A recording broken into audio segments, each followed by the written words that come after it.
Ngayong Pasko, ipinakita ng BEC2 ang diwa ng pagtulong sa aming programang Adopt a Family na nagbigay regalo sa mga pamilya ng aming mga kasamahan.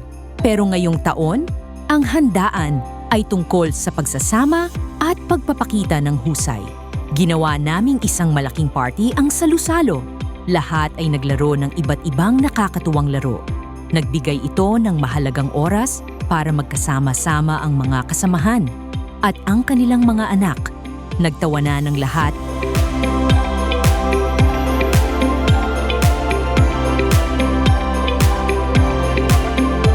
At marami kaming ipinamigay na papremyo.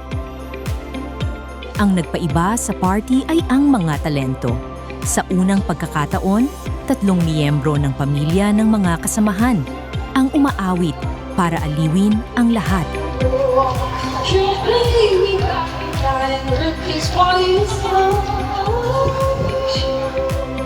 Mula sa laro hanggang sa awitan, ipinaalala nito na ang pinakamahalagang Pasko ay ang pagbigay ng panahon sa isa't isa. Isang masayang handaan, puno ng pagkakaisa at tuwa.